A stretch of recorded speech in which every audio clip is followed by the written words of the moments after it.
Hey guys, we're back. This time we're taking a look at the Cardassian ART 4107, I just call it the Dreadnought card pack. And these card packs were issued to basically give you new card options as well as update some of the older ships into the newer point schemes. And this one I picked up just because I love the Dreadnought, and this one's supposedly way better than the old one. So we're going to get right in and take a look.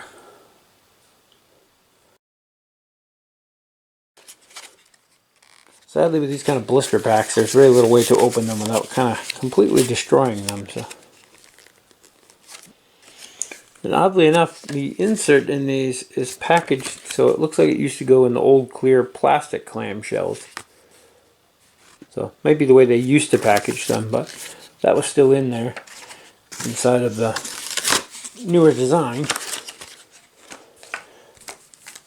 And we have a little bag of some cardboard, which is taped.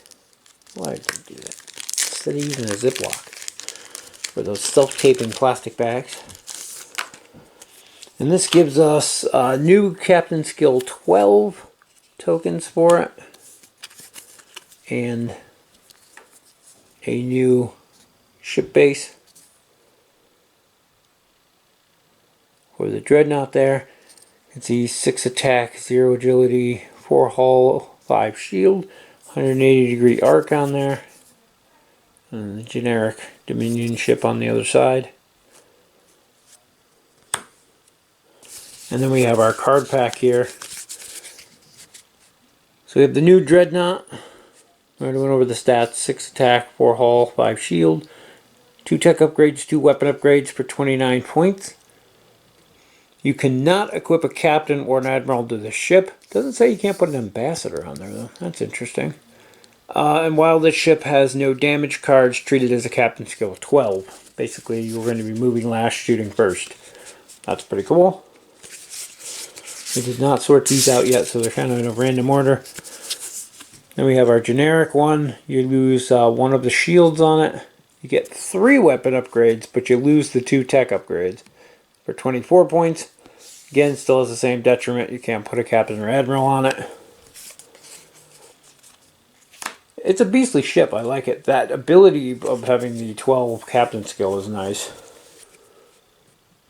So we get 1 crew upgrade with this. Belong to Torres.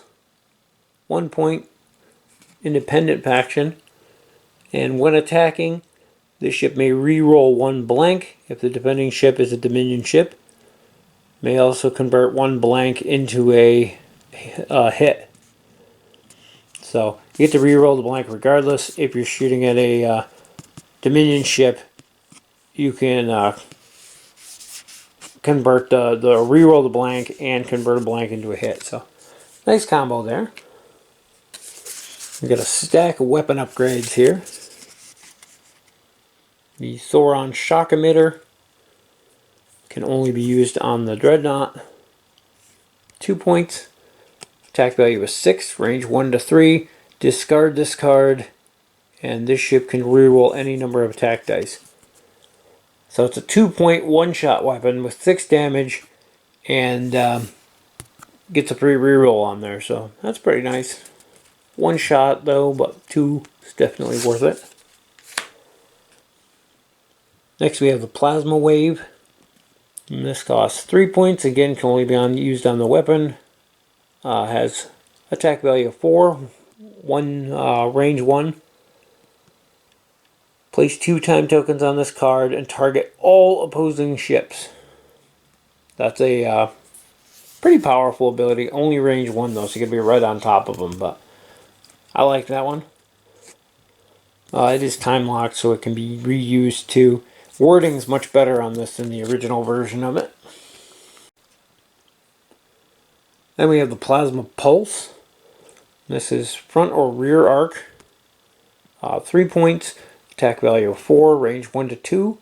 As an attack, discard this card.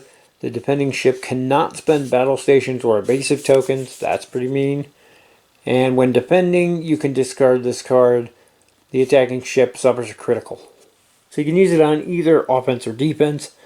If you use it on offense, you use it as a weapon here, and they cannot use battle stations or evasive against it, so it can be a pretty powerful attack there. Only 4 dice. It's kind of limited, but not being able to defend against it makes it interesting. And it's only tokens, so if they roll those, they could still use them.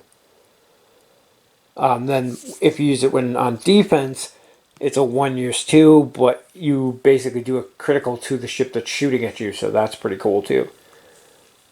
3 points for this 1 use card. It's kind of mediocre, but the option to use it on offense or defense is kind of cool.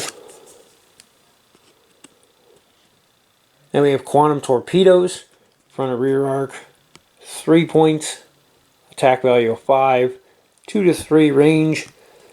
As an attack, you spend the ship's target lock token and place 2 time tokens on the card. So if this attack hits, add +1 hit or +2 hits if it's equipped to the Cardassian ART, which is either of these. It's the generic or named version of the ship there, the actual model. So it'll work with any of the new one or the old one, the named or the generic. So not a bad one there. It's reusable. It's basically your basic torpedo launcher, but it can do extra damage. The fact that it gets a guaranteed 2 extra hits. So you're rolling 5 dice.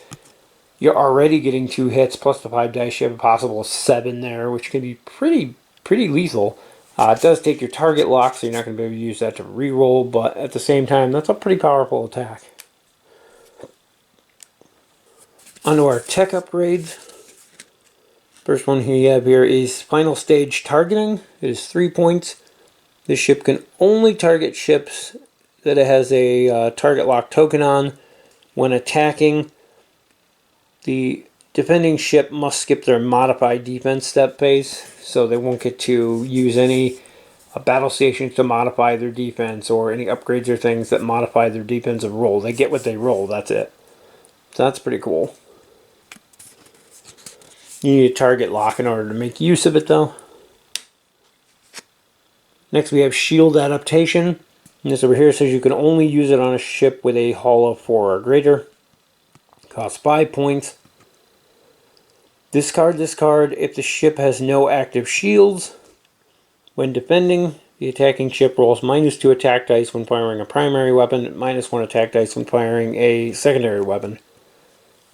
So it's kind of a neat thing, but you have to have shields remaining in order to use it. Once your shields are knocked out, then this kind of becomes useless. But until then, it's a good defense. Can really weaken down people who are using just a primary heavy weapon build too. And finally we have Balanas Codes. It's 3 points. This is also independent. And if 1 or more time tokens would be placed on a weapon upgrade to the ship, place those time tokens on this card instead. When a weapon upgraded to the ship would be discarded, discard this card instead. So basically boosts your secondary weapons so that they can be used more often. Or if you're supposed to discard them on use, you can discard this. So interesting combo. I can think of a few things I would use that in combination with. And the last card we have here is Captured. And it's a 1 point independent upgrade. This upgrade does not require an upgrade slot, which is why it has a question mark for a symbol. The ship gains the independent faction. And when defending, if the attacking ship shares a faction with this ship other than independent, the attacking ship rolls +1 attack dice. So it's kind of an interesting card there. Again, another one that can be useful in various builds depending on what you combo it with. And that's a look at everything that comes in this pack. There isn't a whole lot in these, but it's to boost up your existing ships to make them more playable with the new points costs and things, as well as give you some new options. I do like the reduced points cost on there. It's definitely worth it. The only complaint I have about these packs, though, is that they're great for people like me that have been playing for a long time and we have a bunch of ships and things laying around. But it makes it that much harder for someone who's just getting into the game because they can buy this, and while you get the base here, you don't get the actual ship. And if you don't already own the ship, you really can't play it. So I like the idea behind these packs, but I really think they should just go back to standardized ship packs. It'd be easier for them to produce and easier for new players to pick up and get into these. They can print these new cards in the new pack and people will still buy it. Even though you don't really need the new model, I wouldn't mind getting a second one of these to add to my collection. I think I might already had two, but another one to add to my collection I wouldn't have minded. But as it is now I got one base and I can't use because I've only got ships to go with the other models that I already have. So that's my thoughts on the card packs. Your mileage may vary depending on how long you've been playing and what you're actually looking to get out of them. But I do like the new cards. I like the new adjusted points cost. I just wish they still came with a model. But that's going to wrap it up for a look at the Cardassian ART 4107 card pack. Hopefully it lets you know what you're getting in there. And as always, thanks for watching, and we'll see you in the next video.